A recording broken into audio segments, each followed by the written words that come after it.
the top 5 budget Yu-Gi-Oh decks this format.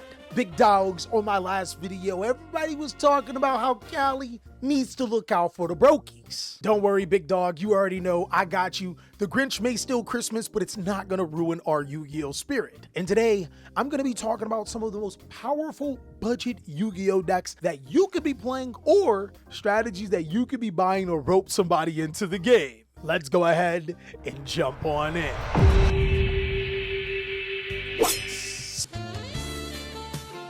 Going on with y'all, big dog, and it is an amazing day for Yu-Gi-Oh! I hope that your day phenomenal. But if it isn't, don't let what happened at the beginning of your day ruin the rest of your day.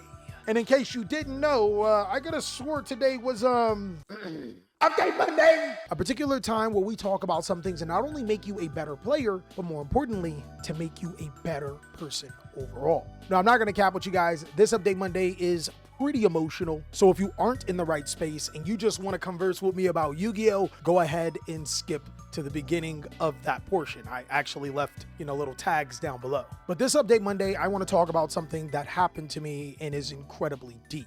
About 2 weeks ago, my sister called me and told me that my cousin is no longer in this world. And it didn't take me long to find out that he is the reason why he isn't in this world, if you get what I'm saying. And the reason why I'm making this as a part of an Update Monday is because my cousin lived life completely differently. He was actually pretty successful. He had a girlfriend for some years and a child with her, and he was on his way to becoming a game developer. On top of that, he was only 23. He's younger than me. And the reason why I wanted to talk about this and even put it into Update Monday is because I've been stressing this all fall and winter. Depression comes in all shapes and forms. It doesn't matter where you are in life. Please, please, please check in on your family. Check in on your folks, check in on your friends, check in on your people. Do whatever it is to the best of your ability to make sure that they know that they are loved, they know that they're connected. As a matter of fact, instead of posting down below in the comment section your condolences and everything, please, please just message somebody and reach out to them. I'll never be able to talk to my little cousin Jeffrey again, and I wouldn't want you guys to feel that type of emotion. I'm not going to sit here and lie to you guys and say that I'm better and over the situation, but I do understand that this could be something that can help you guys. And I think that that's really important, especially since y'all so broke. Y'all got to go ahead and jump on this channel to find out some really good budget Yu-Gi-Oh decks. See, dog, if I could transition like that, I can transition into anything, man. You guys ask and I'm here to deliver. Life can hit you with a bunch of emotions, but your pocket being empty is definitely not an emotion. That's a physical feeling. I'm broke! So let's go ahead and establish some ground rules for what is a really good budget deck. I really want you guys to post down below on some other strategies that people could be using because it could very much help them out. Heck, I even know for myself when I was down in the dumps, Yu-Gi-Oh was a pretty big stress management. And back then I was broke, so I really had to get it out the mud, just like how these strategies are going to be gotten out of the mud. I have a saying called different strokes, different brokes, and there are 5 different Yu-Gi-Oh budget decks, or 5 different type of Yu-Gi-Oh budget decks that players are probably going to be looking or aiming to get. There is the cheapest competitive Yu-Gi-Oh deck, the strategy that is the bare minimum, but is the strongest of the cheap decks. There's initially cheap, but of course, a strategy that can be built upon and made stronger when you add more to it. There's cheap and anti-meta, a really powerful cheap budget Yu-Gi-Oh deck that's good against the meta, a budget Yu-Gi-Oh deck with the most potential. These are strategies that in the future can be really, really strong. And then the last one is a proven meta cheap deck. Hypothetically, if you're jumping into the game and you want to know the strongest deck on a budget, this is probably your go-to. Now, if you guys are posting a particular deck, it would be nice for anybody reading to label those particular strategies as one of those. I'll also be putting personalized deck profiles on my Patreon as a special thank you for helping me pay my editors. But enough with my yapping, and let's start off by talking about these Yu-Gi-Oh strategies. I think when we start with budget, we have to talk about the very cheapest we can go for a decent Yu-Gi-Oh deck that can be competitive. Big dog, my immediate go-to is Rescue Ace for the cheapest but competitive Yu-Gi-Oh deck. I actually just so happen to have put a Rescue Ace deck profile on this channel that actually still holds true. It getting Rescue Ace Airlifter from 1 to 3 does change the dynamic of the deck, especially since cards like Original Sinful Spoils are banned, but mostly this deck is still intact. Rescue Ace has been an incredibly powerful Yu-Gi-Oh deck and has topped for quite some time. You can get the entire deck core for roughly $20, which does allow you to compete in the price range of other strategies like Pearly and Dinomorphia, but I think what separates Rescue Ace over the top right now is that it is an extremely powerful strategy that takes advantage of some of the most powerful searchable trap cards imaginable.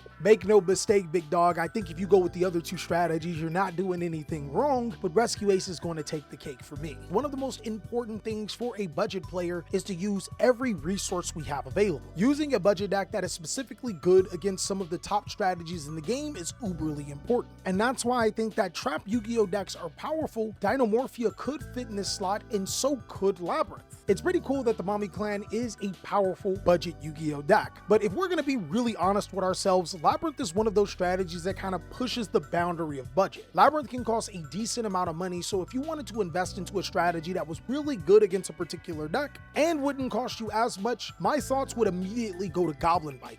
Goblin Biker is actually really good in Exceed-based Yu-Gi-Oh formats, like the one where Yugioh is ridiculously dominant. I think that we can expect Yugioh to be a top-tier competitor, and the best thing about it is that since the Goblin Biker monsters can detach materials from anything on the field, anytime your opponent is playing a Yugioh deck, they're just feeding your Goblin strategy. And I know that this might be some Master Duel cope, but we've seen Master Duel actually have an impact in regular Yu-Gi-Oh. Hear me out, guys. Brace yourselves. Goblin Biker Tenpai Dragon. Look, before you think it's the worst idea in the world, Tenpai Dragon monsters just so happen to be level 3, and they also can summon one another to be able to make quick synchros, or rank 3s. That's where your Goblin Biker squad comes in, big dog. It also makes the deck stronger to dimensional barriers. Yes, they can call synchros, but then you Goblin Biker pop off. And if they declare Exceeds, well, you just Tenpai Dragon OTK. But even without my crazy Tenpai Dragon Goblin Biker idea, the deck is still fairly strong.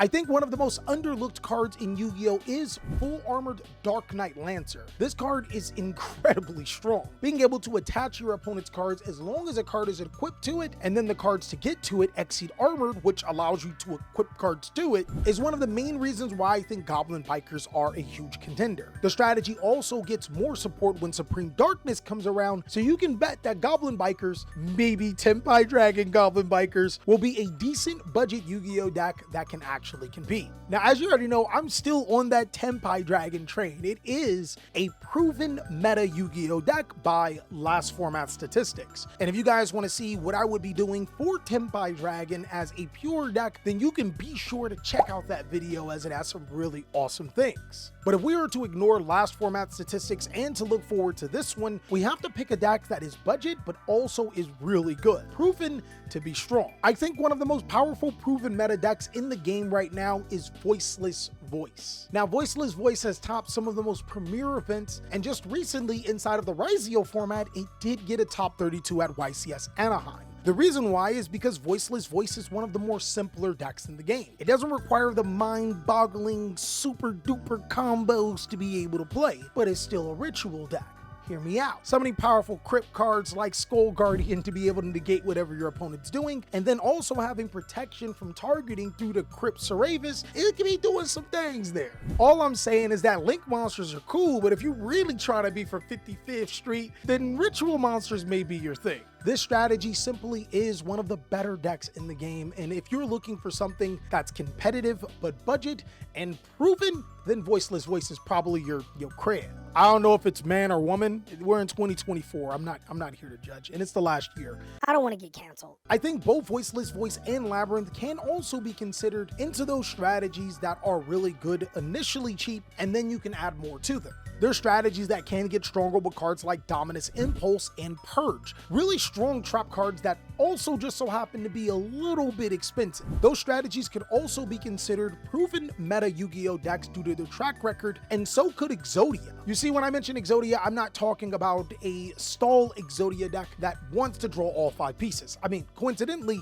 you don't want to draw any pieces with this particular Exodia deck. This Exodia deck focuses on summoning the unstoppable Exodia Incarnate, which can't be destroyed by your opponent's card effects, and then it gains attack equal to your life points. This card can start off as an 8,000 attack monster if you play your cards just right. Not only that, it can stop your opponent's most important spell and trap cards, as well as get an obliterate or exile card to your side of the field every single one of your end phases. Or I should just say the end phase, because that's how it works. Yu-Gi-Oh! Players have figured summoning this huge monster to your side of the field, and since it's a spellcaster, combining it with field spells like Secret Village of the Spellcasters is an effective strategy to be able to just beat your opponent. And the cool thing about it is that not enough players have figured out how strong this strategy is to make the cards skyrocket in price. So it seems like Grandpa's strongest strategy is still an effective, cheap, proven meta deck that can also get stronger if you add a little bit more money. Cards like Silhouette Rabbit work in conjunction with this deck so well because oftentimes you have to shuffle monsters back inside of your deck due to Millennium Ankh. I like Exodia for the nostalgia, but also because it is a fairly good Yu-Gi-Oh! Deck that does get stronger with more money and, like I said before, is a proven meta Yu-Gi-Oh! Deck. Now for my last strategy. The last strategy here is for the brokies that love to look towards the future. I want to immediately say both Blue Eyes and Red Eyes are actually really good Yu-Gi-Oh! Decks going forward when January comes around. When Supreme Darkness comes out, we get one more Primite card to be able to make Red Eyes very good. And then of course there's the Blue Eyes structure deck that will be coming out, and it's going to be insane with Primite as well. It's really cool that both of these strategies have potential because just like Exodia, they're near and dear to the boomer players' hearts. And more importantly, this may be the first time in Yu-Gi-Oh's history that Red Eyes is a competitive Yu-Gi-Oh deck. But if I had to pick a strategy right here and right now, it would easily go to Sharks. Sharks are another Exceed based Yu-Gi-Oh deck that will get stronger once we get the card called 7th Tachyon. This card essentially allows us to be able to search shark cards from our deck to our hand. Not only could it search surfacing big jaws, it could also allow you to use its effect to summon itself to the side of the field and add another shark. It's literally everything that the deck is missing to make it consistent. I think that those would be the best competitive budget Yu-Gi-Oh decks in the game right now. But if you think of some other really powerful decks, again, I want you to let me know down below in the comment section. As always, big dog, I hope you're having an amazing day, and I'll be sure to catch you on the next video.